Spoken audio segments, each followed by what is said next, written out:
حقوق العباد ہوگا میرا کیا کرم مجھ پہ کر دے کرم یا الہی. الحمد للہ رب العالمین والصلاة والسلام على سید المرسلین اما بعد فاعوذ باللہ من الشیطان الرجیم بسم اللہ الرحمن الرحیم الصلاة والسلام علیک یا رسول اللہ وعلى آلک واصحابک یا حبیب اللہ الصلاة والسلام علیک یا نبی اللہ وعلى آلک واصحابک یا نور اللہ. سلسلہ ہے بندوں کے حقوق. آج جن حقوق کے حوالے سے کلام کریں گے ان کا تعلق تمام طبقات زندگی سے ہے. ہر طرح کے لوگ اور ہر قسم کے لوگ سب کے ساتھ جو ہمیں معاملات کرنے چاہیے، بطور خاص جو مسلمان ہیں جن کے ساتھ ہماری اسلامی اخوت ہے، دینی اخوت ہے، بھائی چارہ ہے، ان کے ساتھ ہمارے معاملات کی نوعیت کیا ہونی چاہیے. کچھ چیزیں تو وہ ہیں کہ جو مسلمانوں کے ساتھ خاص ہیں، لیکن اس کے علاوہ بہت سی وہ چیزیں ہیں کہ جو تمام انسانوں کے لیے ہیں. حقوق کا جو درجہ ہے کچھ تو خاص تعلق کی وجہ سے ہوتے ہیں، جیسے والدین کے بارے میں، بیوی کے حقوق، شوہر کے حقوق، اولاد کے حقوق، پڑوسی کے حقوق. تو یہ ایک خاص نسبت اور تعلق ہوتی ہے کہ جس کی وجہ سے ہم کسی کے حق ادا کرتے ہیں. یہاں جن کا بیان ہے وہ ہیں کہ جن کا تعلق یا تو اسلام کی وجہ سے ہے اور یا انسان ہونے کی وجہ سے. ان میں سے پہلی شے کہ جو قرابت اسلامی کی وجہ سے ہمارے اوپر حق بنتی ہے وہ ہے کہ جو چیز اپنے لیے ہم پسند نہ کریں، اپنے مسلمان بھائی کے لیے بھی وہ پسند نہ کریں. جو اپنے لیے پسند کریں وہ اپنے مسلمان بھائی کے لیے پسند کریں، اور جو اپنے لیے پسند نہیں کرتے وہی دوسرے کے لیے بھی پسند نہ کی جائے. یہ وہ حق ہے کہ جو حدیث مبارک میں فرمایا گیا. نبی پاک صلی اللہ تعالی علیہ وآلہ وسلم نے ارشاد فرمایا، لا یؤمن احدکم حتی یحب لاخیہ ما یحب لنفسہ. تم میں کوئی شخص اس وقت تک مومن نہیں ہو سکتا جب تک اپنے بھائی کے لیے وہی پسند نہ کرے جو اپنے لیے پسند کرتا ہے. جو ہمیں اپنے لیے پسند ہے دوسروں کے لیے وہی پسند کرے. ایک اور حدیث مبارک نبی پاک صلی اللہ تعالی علیہ وآلہ وسلم نے ارشاد فرمایا کہ سارے مسلمان ایک جسم کی طرح ہے. جیسے سب مسلمان مل کر جسد واحد ہیں، ایک جسم کی طرح ہے کہ اگر جسم کے کسی ایک عضو کو، ایک حصے کو تکلیف پہنچتی ہے تو باقی اعضاء کو بھی اس کا احساس ہوتا ہے اور وہ بھی تکلیف میں مبتلا ہو جاتے ہیں. آنکھ میں تکلیف ہو تو پورا بدن بے قرار ہو جاتا ہے، پاؤں میں تکلیف ہو تو پورا بدن اسے محسوس کرتا ہے. تو فرمایا کہ مسلمانوں کا جو باہمی تعلق ہے، جو مودت، محبت اور آپس میں ایک دوسرے کے ساتھ تعلق ہونا چاہیے، وہ ایسا ہے کہ اگر ایک کو تکلیف پہنچے تو سارے بے قرار ہو جائیں، اور سب کی یہ کوشش ہو کہ اس حصے سے تکلیف دور ہو جائے، اس مسلمان سے تکلیف دور ہو جائے. ایک اور حدیث مبارک نبی پاک صلی اللہ تعالی علیہ وآلہ وسلم نے فرمایا کہ جو شخص یہ چاہے کہ دوزخ سے نجات حاصل کرے، اسے چاہیے کہ اس حال میں زندگی بسر کرے کہ جب اسے موت آئے تو کلمہ شہادت پر موت آئے. ایک بات. اور دوسری بات کہ جو چیز اپنے لیے پسند نہ کرے وہ اپنے مسلمان بھائی کے لیے بھی پسند نہ کرے. یہ احادیث طیبہ جو ہیں یہ اس اسلامی ادب کو اور اس حق کو بیان کرتی ہیں کہ جو ہمارے ہاں بڑا مفقود ہوتا جا رہا ہے، جو بڑا کم ہوتا جا رہا ہے. لوگوں کو اپنی اپنی پڑی ہوتی ہے، اپنے مفادات عزیز ہوتے ہیں، اپنی بھلائی اور اپنی بہتری ہی کی طرف ان کی توجہ ہے، اور یہ سوچ کہ میں دوسرے کے لیے وہی سوچوں جو اپنے لیے سوچتا ہوں، میں دوسرے کی خاطر بھی وہی کروں جو اپنے لیے کرتا ہوں، اور جو میں چاہتا ہوں کہ میرے ساتھ نہ ہو میں دوسرے کے لیے بھی نہ کروں. روز بروز دن بدن اس خوبی میں کمی آتی جا رہی ہے. جو اسلام کی ایک بڑی بنیادی تعلیم ہے، اس کے سیکھنے سے، اس پر عمل کرنے سے، اس پر غور کرنے سے ہم بڑی تیزی کے ساتھ دور ہوتے جا رہے ہیں۔ اگر یہ سوچ بنی ہوئی ہو کہ ہم دوسروں کے لیے وہ کریں جو اپنے لیے کرنا پسند کرتے ہیں، ہم دوسروں کے لیے وہ پسند کریں جو اپنے لیے پسند کرتے ہیں، تو شاید ہمارے ہزاروں مسائل حل ہو جائیں۔ ہم اپنی زندگی کے اگر تھوڑے سے پہلو دیکھیں، ہم یہ چاہتے ہیں کہ ہمارے اہل و عیال خوشحال ہوں، ہمارے بچے خوشحال ہوں، ہمارے گھر میں خوشحالی ہو، ہمیں کوئی تکلیف نہ پہنچائے۔ اب اگر یہی سوچ دوسرے کے اعتبار سے بن جائے کہ اس کے گھر میں بھی خوشحالی آئے، اسے بھی کوئی تکلیف نہ پہنچے، وہ بھی زندگی آسانی کے ساتھ گزارے، اسے بھی زندگی کے اندر سکون، آرام اور راحت ملے، اگر یہ سوچ بن جائے تو اب خود غور کریں کہ ہم کس قدر پرسکون معاشرہ وجود میں لا سکتے ہیں۔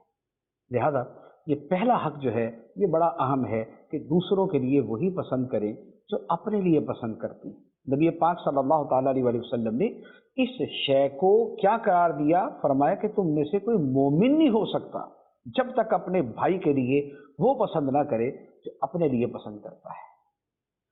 اس کے بعد دوسرا حق ہے، وہ یہ ہے کہ کسی مسلمان کو اپنے ہاتھ اور اپنی زبان سے تکلیف نہ دے، اپنے ہاتھ اور اپنی زبان سے تکلیف نہ دے۔ یہ بڑا بنیادی حق ہے، ہمارے ہاتھ سے، ہماری زبان سے دوسرا محفوظ رہے۔ وہ تکلیف گالی کی صورت میں ہے، وہ مارنے کی صورت میں ہے، وہ ظلم کی صورت میں ہے، وہ کسی کے اوپر ہاتھ اٹھانے کی صورت میں ہے، وہ کسی کو گھورنے کی صورت میں ہے، وہ کسی کو تکلیف پہنچانے کی صورت میں ہے، ہماری طرف سے دوسرے کو کسی بھی اعتبار سے تکلیف نہ پہنچے۔ نبی پاک صلی اللہ تعالیٰ علیہ وسلم کا ایک بڑا خوبصورت فرمان ہے۔ آقا کریم صلی اللہ تعالیٰ علیہ وسلم نے فرمایا کہ جانتے ہو مسلمان کون ہوتا ہے؟ صحابہ کرام نے عرض کی اللہ اور اللہ کا رسول بہتر جانتے ہیں کہ مسلمان کون ہوتا ہے۔ نبی پاک صلی اللہ تعالیٰ علیہ وسلم نے فرمایا کہ مسلمان وہ ہوتا ہے کہ جس کے ہاتھ اور زبان سے دوسرا مسلمان محفوظ رہے۔ مسلمان وہ ہے جس کے ہاتھ زبان سے دوسرا مسلمان سلامتی میں رہے۔ پھر فرمایا کہ جانتے ہو کہ مومن کون ہوتا ہے؟ عرض کی اللہ اور اللہ کا رسول بہتر جانتے۔ نبی پاک صلی اللہ علیہ وسلم نے فرمایا کہ مومن وہ ہے کہ جس سے ایمان والوں کو اپنی جان اور اپنے مال کے بارے میں خطرہ نہ ہو، امن ہو۔ مومن وہ ہے کہ جس سے دوسروں کو یہ خطرہ نہ ہو کہ ہماری جان کو یہ نقصان پہنچائے گا یا ہمارے مال کو نقصان پہنچائے گا۔ پھر تیسری بات ارشاد فرمایا کہ مہاجر وہ ہوتا ہے جو برے کاموں سے ہجرت اختیار کر لے، یعنی چھوڑ دے۔ تو یہ مسلمان، مومن اور مہاجر۔ مسلمان وہ کہ جس کے ہاتھ اور زبان سے دوسرے مسلمان سلامت رہے، مومن وہ کہ جس سے دوسرے مسلمان یہ سمجھیں کہ ہماری جان اور مال کو امن رہے گا، یہ مومن ہے، اور مہاجر وہ جو برائی کو چھوڑ دے۔ یہ ہے ایک اعلیٰ کیٹیگری، ایک بنیادی خصوصیت اور وصف اور بنیادی اخلاقیات جو ایک مسلمان، ایک مومن اور ایک مہاجر میں ہونا چاہیے۔ اس کے بعد ایک اور حدیث مبارک نبی پاک صلی اللہ تعالیٰ علیہ وسلم نے فرمایا کہ کسی مسلمان کے لیے جائز نہیں کہ وہ کسی دوسرے مسلمان کی طرف اپنی آنکھ سے ایسا اشارہ کرے جس سے اس کو تکلیف ہو۔ آنکھ سے صرف اشارہ کرے کہ جس سے اس کو تکلیف ہو، فرمایا مسلمان کے لیے جائز نہیں۔ اب آپ غور کریں کہ آنکھ کے ذریعے کسی کو کتنی تکلیف ہو سکتی ہے۔ آنکھ کے ذریعے کسی کو گھور کے دیکھا جا سکتا ہے، سامنے والا خوفزدہ ہو سکتا ہے، اس کو ایسا تو نہیں ہے کیونکہ جسمانی تکلیف پہنچے گی، لیکن اتنی سی تکلیف بھی جو ہے، یا کسی کو حقارت کی نظر سے دیکھا اور اس کو محسوس ہوا کہ یار اس نے مجھے جو ہے وہ تحقیر کی نظر سے دیکھا ہے، تو فرمایا کہ مسلمان کے لیے جائز نہیں کہ اپنی آنکھ سے کسی کی طرف ایسا اشارہ کرے کہ جس سے اس کو تکلیف پہنچے۔ تو یہ جو مسلمان کے بنیادی اوصاف میں سے ہے، یہ اسے بیان کیا گیا۔ تو دوسروں کو تکلیف نہ پہنچائی جائے، یہ ایک بڑا بنیادی اسلامی انسانی حق ہے۔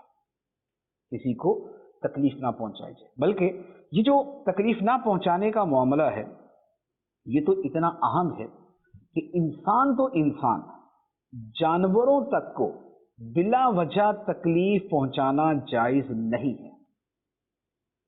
اسی لیے فرمایا گیا کہ جو اپنے گھر میں کوئی پالنے کے لیے جانور یا پرندے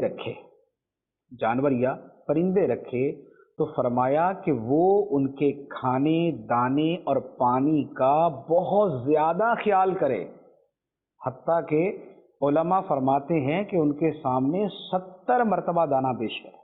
ایک دن میں 70 مرتبہ ان کے سامنے دانہ پیش کرے تاکہ یہ پرندے جو ہیں یہ بھوکے نہ رہیں.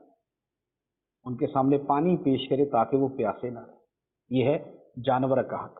اسی طرح اگر گھر میں بلی رکھی ہوئی ہے تو اب اس کا بھی حق ہے کہ اب اس کے کھانے پانی پینے کا پراپر انتظام کیا جائے. تو اب جس دین کے اندر جانوروں کے بارے میں یہ تاکید ہو وہاں پر انسانوں کے بارے میں تاکید خود سمجھ لیں کہ کسی انسان کا خیال کرنا کتنا اہم ہوگا. اور پھر کسی کی تکلیف کو دور کر دینا کہ کسی کو کسی وجہ سے اذیت پہنچتی ہے, کوئی ان کو تکلیف پہنچتی ہے تو اس کا اگر وہ دور کر دی گئی تو اس کا فائدہ کیا ہے, اس کی فضیلت کیا ہے. حدیث مبارک ہے نبی پاک صلی اللہ تعالیٰ علیہ وسلم نے فرمایا کہ میں نے جنت میں ایک شخص کو دیکھا جو خوشی کے اندر جھومتا پھر رہا تھا. یعنی بڑے مزے کے اندر وہ جنت میں جھوم رہا تھا, بیٹھا ہوا تھا. اور فرمایا کہ یہ مقام اور یہ جنت میں اسے یہ جو جگہ ملی کس وجہ سے؟ فرمایا صرف اتنی بات سے کہ دنیا میں اس نے ایک راستے سے ایسا درخت کاٹ دیا تھا کہ جس سے گزرنے والوں کو تکلیف ہوتی تھی. بس اتنا کام. کبھی راستے کے اندر ایک درخت تھا, ہر آنے جانے والے کو اس سے تکلیف ہو رہی تھی. اس نے کہا یار لوگوں کو پریشانی ہوتی ہے, میں درخت کاٹ دیتا ہوں تاکہ گزرنے والوں کو سہولت ہو جائے. تو اس نے درخت کاٹ دیا. تو یہ جو لوگوں کو تکلیف سے بچایا اس نے, نبی پاک صلی اللہ علیہ وسلم فرماتے ہیں کہ اسی کی وجہ سے وہ جنت کے اندر اتنے مزے کے اندر بیٹھا ہوا تھا. تو یہ جنت حاصل کرنے کا, یہ رب کی رضا پانے کا یہ کتنا آسان طریقہ ہے, کتنا آسان طریقہ ہے. آپ یقین کریں کہ ہم تھوڑا سا ان چیزوں کا خیال کرنا شروع کر دیں کہ یا میری وجہ سے کسی کو تکلیف نہ پہنچے, اور اگر کوئی تکلیف کی شے ہے تو میں اسے جو ہے وہ دور کر دوں. ہم راستے میں جاتے ہیں, بعض اوقات کسی ایسی جگہ کو پتھر پڑا ہوتا ہے, کوئی روڑا پڑا ہوتا ہے, کوئی اینٹ پڑی ہوتی ہے کہ آنے جانے والے کو ٹھوکر لگ سکتی, یا جو ہے وہ بائک وغیرہ گزرے گی تو اس کے پھسلنے کا اندیشہ ہے تو اس کو ہٹا دیں. اور یہ جو ہٹانا ہے نبی پاک علیہ الصلوۃ والسلام نے فرمایا کہ یہ صدقہ ہے. اماطۃ الاذی اسے کہتے ہیں, راستے سے کسی تکلیف دہ شے کو ہٹا دینا. فرمایا یہ صدقہ ہے. اچھا, اسی طریقے سے اپنے گھر کے باہر کوئی ایسی شے نہ پھینکے کہ جس سے گزرنے والوں کو تکلیف ہو. گھر کا کوڑا کرکٹ جمع کیا, سارا باہر پھینک دیا. گھر میں جو ہے وہ پانی کے ساتھ جو ہے وہ فرش دھویا, سارا پانی جو گلی کے اندر چلا گیا, یا گاڑی کو دھویا اور گلی کے اندر جو ہے وہ پانی کھڑا ہو گیا. یا یہ ہے کہ اپنے گھر کا گٹر وغیرہ صحیح طریقے سے صاف نہ کیا, اس نے رس کے جو ہے نا وہ سڑک ہی خراب کر دی, گلی خراب کر دی. یہ وہ چیزیں جو آئے دن جو ہے جدھر سے گزر جائے یہ نظر آتی. تو دوسروں کو تکلیف سے بچانے والے بنے, تکلیف پہنچانے والے نہیں. یہ بڑی بنیادی چیز ہے, اور اس کی کمی کا نتیجہ جو ہے وہ ہم اپنی آنکھ سے دیکھتے ہیں کہ ہم کس حال کو پہنچ چکے ہیں. اور یہ تکلیف جو ہے, یہ تکلیف پہنچانا اور تکلیف سے بچانا, اس کی جو صورتیں ہیں وہ گھر سے لے کے وہ شاید بہت بڑے لیول تک جو ہے وہ یہ چیزیں جاتی ہیں. گھر کے اندر بھی 20 چیزیں ایسی ہوتی. گھر میں کوئی شے ایسی جگہ رکھ دی جس سے کسی کو چوٹ لگ سکتی ہے, کوئی چھری وغیرہ ایسی جگہ رکھ دی کہ جہاں سے کوئی سامان اٹھاتے ہیں اندھیرے میں اس کو لگ سکتا ہے. تو چھوٹی چھوٹی چیزوں سے لے کے بڑی بڑی چیزوں تک اگر بنیادی سوچ یہ بن جائے نا کہ مجھے تکلیف نہیں پہنچانی, تو پھر انسان بہت سی چیزوں سے بچ جاتا ہے. اچھا, اسی طریقے سے اب یہ جو احادیث میں فرمایا گیا کہ ہاتھ اور زبان سے دوسرے کو تکلیف نہ پہنچے, اب اس میں جو آگے تفصیل ہے وہ بڑی واضح ہے. زبان سے کیسے تکلیف پہنچتی ہے؟ آپ کسی کی غیبت کریں گے اور اسے پتہ چل جائے گا, اسے تکلیف پہنچے گی, اور نہ بھی پتہ چلے تو غیبت تو حرام ہے, گناہ کبیرہ ہے. اسی طرح چغلی کریں گے کہ دو افراد میں آپس میں ایک دوسرے کو لڑوا دیا, ایک کی بات دوسرے کو بتا کے اس کی بات اس کو بتا کے لڑائی کروا دی. یا کسی کو کوئی تحقیر والا جملہ بول دیا، کو اس کی دل شکنی کا اور اس کی دل آزاری کا جملہ بول دیا، یا کسی کو گالی دے دی، یا کسی کو تانا دے دیا، اس کے قد کاٹ جو ہے وہ وغیرہ کے حوالے سے اسے کچھ برا کہہ دیا، اس کے لباس کی وجہ سے، اس کی گاڑی کی وجہ سے، اس کے گھر کی وجہ سے، اس کے کسی فعل کی وجہ سے اسے برا کہہ دیا، تو یہ زبان سے دوسرے کو تکلیف پہنچانا ہوا۔ اور جب شریعت کی لگام زبان پر نہیں ہوتی تو زبان بے لگام ہو جاتی، اور آج کل اکثریت کا معاملہ یہی ہے کہ زبانیں بے لگام، کسی پہ الزام لگا دینا، کسی پہ بہتان لگا دینا، کسی کے بارے میں کوئی بھی سخت سے سخت لفظ استعمال کر لینا بڑا عام ہے، خواہ وہ سیاسی میدان میں ہو، یا وہ کاروباری فیلڈ میں ہو، یا وہ کسی اور شعبہ زندگی کے اندر ہو۔ دوسروں کو الزام دینا، دوسروں پہ بہتان لگا دینا، الزام تراشی کرنا، سخت سے سخت جملے بولنا، برا بلا کہنا، یہ سب جو ہے یہ ہمارے کلچر میں داخل ہو چکا ہے، جبکہ مسلمان وہ ہے جس کی زبان سے دوسرے محفوظ رہیں۔ تو لہٰذا یہ چیز جتنی کم ہوتی جائے گی، معاشرے میں بے سکونی اتنی پھیلتی جائے گی، اور جتنا زبان کی حفاظت بڑھتی جائے گی معاشرے میں سکون بڑھتا جائے گا۔ لہٰذا انتشار پھیلانے والا کام اور نفرتیں پھیلانے والا کام نہ کیا جائے، تکلیف دینے کا اور ایذا پہنچانے کا کام نہ کیا جائے، زبان کو اور ہاتھ کو کنٹرول میں رکھا جائے۔ جس کی ہاتھ پہ قدرت ہے وہ ہاتھ کے ذریعے دوسروں کو تکلیف پہنچا دیتا ہے، جس کی زبان جو ہے وہ کنٹرول میں نہیں ہے وہ زبان کے ذریعے دوسروں کو تکلیف پہنچا دیتا ہے۔ تو یہ اسلامی تعلیم کے سراسر خلاف۔ اسلامی تعلیم وہی ہے جو نبی پاک علیہ الصلوۃ والسلام کا فرمان میں نے عرض کیا کہ آقا کریم علیہ الصلوۃ والسلام نے صحابہ کرام سے پوچھا کہ مسلمان کون ہے؟ صحابہ نے کہا اللہ رسول بہتر جانتے ہیں۔ تو آقا کریم علیہ الصلوۃ والسلام نے فرمایا کہ مسلمان وہ جس کے ہاتھ اور زبان سے دوسرے مسلمان سلامت۔ تو اب آپ دیکھ لیں کہ ہماری زبان سے دوسرے کتنے سلامت ہیں۔ اگر تو سلامت ہیں تو پھر ہم واقع اس حدیث پہ پورے اترتے ہیں اور ہم صحیح مسلمان ہیں، اور اگر ہماری زبان سے دوسرے سلامت نہیں تو پھر اس کا مطلب ہے کہ ہمارا اسلام بڑا کمزور ہے، ہمارا ایمان بڑا کمزور ہے۔ اس کے بعد ایک اور حق وہ یہ ہے کہ کسی کے ساتھ بھی تکبر کے ساتھ پیش نہ آیا جائے، کسی کے ساتھ تکبر کے ساتھ پیش نہ آیا جائے۔ اللہ تعالیٰ تکبر کرنے والوں کو پسند نہیں کرتا۔ تکبر کا تعلق جو ہے، تکبر کسے کہتے ہیں؟ تکبر کا مطلب ہوتا ہے دوسرے کو حقیر سمجھنا، دوسرے کو گھٹیا سمجھنا، دوسرے کو اپنے سے کمتر سمجھنا، تکبر یہ۔ اور اس کا الٹ ہوتا ہے عاجزی، جو پازیٹیو ہے، جو مثبت خوبی ہے وہ ہے عاجزی۔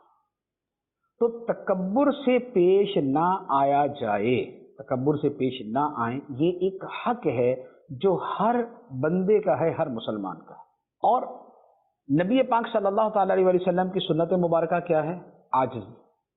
سرکار دو عالم صلی اللہ تعالی علیہ وآلہ وسلم سید المرسلین، اللہ کے محبوب، ساری کائنات سے افضل، تمام فرشتوں سے، نبیوں سے، رسولوں سے افضل، لیکن آقا کریم صلی اللہ علیہ وآلہ وسلم کی عاجزی اور آپ کا حسن اخلاق، آپ کی ملنساری، آپ کا خوبصورت رویہ کیسا تھا کہ سرکار صلی اللہ علیہ وآلہ وسلم بیوہ عورتوں اور مسکینوں کے ساتھ تشریف لے جاتے اور جو ان کا کام ہوتا وہ پورا کر دیا کرتے تھے۔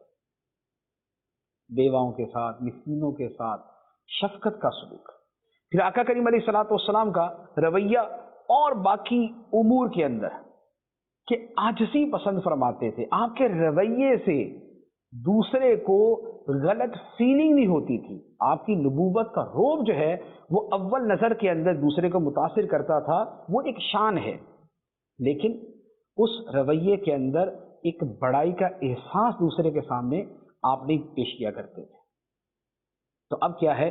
اب یہ جو تکبر والا رویہ ہے، یہ جو تکبر کرنا ہے، اس کی کئی صورتیں ہوتی ہیں۔ زبان سے بھی تکبر ہوتا ہے، انداز سے بھی تکبر ہوتا ہے، رویے سے بھی تکبر ہوتا ہے، چلنے سے بھی تکبر ہوتا ہے، بیٹھنے کے انداز میں بھی تکبر ہوتا ہے۔ تو اب کسی بھی صورت میں دوسروں کے اوپر اپنی ایسی برتری نہ جتائی جائے کہ جس سے لگے کہ ہم دوسروں کو کمتر سمجھ رہے ہیں اور اپنے آپ کو دوسروں سے بڑا سمجھتے ہیں۔ تو اب اس کی جتنی صورتیں ہیں، اب وہ تھوڑا سا آپ غور کریں گے تو آپ کے سامنے آتی جائیں گی کہ کہاں پر کسی کی گفتگو کا انداز یا کسی کے ملنے کا انداز یا کسی کے دیکھنے کا انداز یا کسی کے بولنے کا انداز یا کسی کے لوگوں کے پاس جانے کا انداز یہ تکبر پر مبنی ہے یا اس سے ہٹ کے ہے۔ اوور آل گفتگو کر رہا ہوں، فرد معین کے بارے میں ہم یہ نہیں کہیں گے کہ بھئی یہ بندہ دیکھو جی ایسے مل رہا نہیں، یہ تکبر کر رہا ہے، یہ غلط ہے، ایسا نہیں ہوتا۔ بہت سارے لوگوں کے دماغ کے اندر تکبر کے اپنے ہی مفہوم ہوتے ہیں کہ اگر پاس سے گزرنے والے نے سلام نہیں لیا تو بولا تکبر ہے، اور اگر کوئی آدمی جو ہے وہ بھاگ کے آ کے ملاقات کی کوشش کرے اور سامنے والا مصروف ہے اور اس نے پوری توجہ سے ملاقات نہیں کی تو بولے کہ تکبر ہے، یہ غلط ہے۔ کسی فرد معین کے بارے میں یوں نہیں کہہ سکتے، لیکن ہم اپنے رویے کے اعتبار سے غور کریں۔ ہمارا ایک عجیب مسئلہ یہ ہوتا ہے کہ ہم جو سنتے ہیں اس پہ دوسرے کو پرکھنا شروع کر دیتے ہیں بجائے اپنے آپ کو پرکھنے۔ ہم نے دیکھا کہ بھئی تکبر یہ ہوتا ہے، اب ہم یہ نہیں دیکھیں گے کہ ہمارے اندر ہے یا نہیں، ہم یہ دیکھیں گے اس میں ہے یا نہیں۔ تو یہ جو چیزیں اور یہ جو تعلیمات ہوتی ہیں یہ اس لیے نہیں ہوتی کہ ہم اس کو جو ہے ایک باقاعدہ جو ہے ایک اپنا آئینہ بنا کے دوسرے کو دیکھنا شروع کر دیں۔ وہ یہ ہے وہ آئینہ اپنے لیے استعمال کریں، ہم اس چیز کو یہ دیکھیں ہمارے اندر ہے یا نہیں، یہ نہیں ہے اس کے اندر ہے یا نہیں، اس کے اندر نہیں، ہم نے اپنی اصلاح کرنی ہے، ہم نے اپنے آپ کو دیکھنا ہے۔ تو لوگوں سے ملتے ہوئے جو ہے وہ تکبر کا رویہ نہ کیا جائے۔ اچھا، پھر اس میں تکبر کی وجہ بھی ہوتی، دوسرے کو حقیر سمجھنے کی وجہ بھی ہوتی ہے۔ اس میں اس کی برادری بھی ہو سکتی ہے، ذات بھی ہو سکتی ہے، اس کا پیسہ بھی ہو سکتا ہے، اس کا عہدہ بھی ہو سکتا ہے، منصب بھی ہو سکتا ہے، اس کی حیثیت بھی ہو سکتی ہے، اس کے گھر کے حالات بھی ہو سکتے ہیں، اور اس کا گھر کیسا ہے یہ بھی ہو سکتا ہے، اس کی گاڑی کیسی ہے یہ بھی ہو سکتا ہے۔ تو ان سب چیزوں کے ذریعے دوسروں کی شخصیت کو نہ پرکھیں، حقارت کے اعتبار سے، بڑائی کے اعتبار سے، کیونکہ جو مقام و مرتبہ ہے وہ کردار کا ہوتا ہے، گاڑی کا نہیں ہوتا۔ مقام و مرتبہ جو ہے وہ انسان کے اخلاق کا ہوتا ہے، اس کے ظاہری لباس کا نہیں ہوتا۔ تو اس سے کوئی پیمانہ نہیں ہے کہ ہم لباس کی وجہ سے کسی کی ججمنٹ کریں۔ تو ہم اپنے اعتبار سے ایک دوسروں کا حق سمجھتے ہوئے ان کے ساتھ رویہ یہ کریں کہ ہم تکبر دوسروں کے ساتھ اختیار نہ کریں۔ ایک اور حق، اور وہ یہ ہے کہ کسی مسلمان کے حق میں چغل خور کی بات کا اعتبار نہ کریں۔ کسی نے آ کے بتایا فلاں ایسا ہے، وہ یہ کہہ رہا تھا، اس نے آپ کے بارے میں یہ کہا، اس کہنے والے کی بات کا اعتبار نہ کریں۔ ایک یہ ہے چغل خوری نہ کریں کہ خود کسی کے بارے میں دوسرے کے پاس جا کے کوئی ایسی بات کہیں کہ جو ان میں نفرتوں کا ذریعہ بنے۔ ایک یہ، دوسرا یہ ہے کہ ہمیں کوئی آ کے بتائے کہ فلاں شخص آپ کے بارے میں ایسا کہہ رہا تھا تو ہم اس کی بات کو تسلیم نہ کریں۔ اور یہ قرآن پاک کی آیت مبارکہ ہے، فرمایا یا ایھا الذین آمنوا ان جاءکم فاسق بنبأ فتبینوا ان تصیبوا قوما بجہالۃ فتصبحوا علی ما فعلتم نادمین۔ اے ایمان والو، اگر تمہارے پاس کوئی فاسق شخص کوئی خبر لے کے آئے تو تم اس کی تحقیق کر لیا کرو، کہیں ایسا نہ ہو کہ تم لا علمی میں کسی قوم کو تکلیف پہنچا دو، پھر تمہیں اپنے کیے پر شرمندہ ہونا پڑے۔ کہ ہمیں کسی نے آ کے کہا کہ بھائی اس نے آپ کو نا گالی دی تھی، یا آپ کے بارے میں نا یہ جملہ کہا ہے، اب ہم نے تحقیق کی نہیں اور جا کے اس پہ چڑھ دوڑے کہ تمہاری جرت کیسے ہوئی اور تمہاری ہمت کیسے ہوئی اور میں یہ کر دوں گا، میں وہ کر دوں گا۔ وہ پوچھے گا بھائی صاحب ہوا کیا؟ اب ہم اس کو بولے تم نے یہ کہا، اس نے میں نے تو کہا ہی نہیں۔ اب پتہ چلے کہ کہنے والے نے غلط کہا یا کہنے والے نے کہا ہی کسی اور کے بارے میں، اور ہم اپنے جو ہے وہ مزاج کی وجہ سے اور اپنے اشتعال کی وجہ سے اس کے اوپر چڑھ دوڑے جاتے ہیں۔ اور آپ یقین کریں 20 مرتبہ ایسا ہوتا ہے کہ لڑائی کا سر پیر ہی نہیں ہوتا، اس کی بنیاد ہی کوئی نہیں ہوتی، محض یہ چغلیاں جو ہیں یہ فساد ڈلوا دیتی ہیں، یہ لڑائیاں کروا دیتی ہیں۔ تو یوں ہر سنی سنائی بات کو ادھر سے سنا اور ادھر سے نکالنے کے بجائے اندر انڈیل لیا، فساد شروع۔ گھروں کی لڑائیوں کا تو مرکزی سبب ہی یہ ہوتا ہے، گھروں کی لڑائیوں کا تو مرکزی سبب یہ ہوتا ہے کہ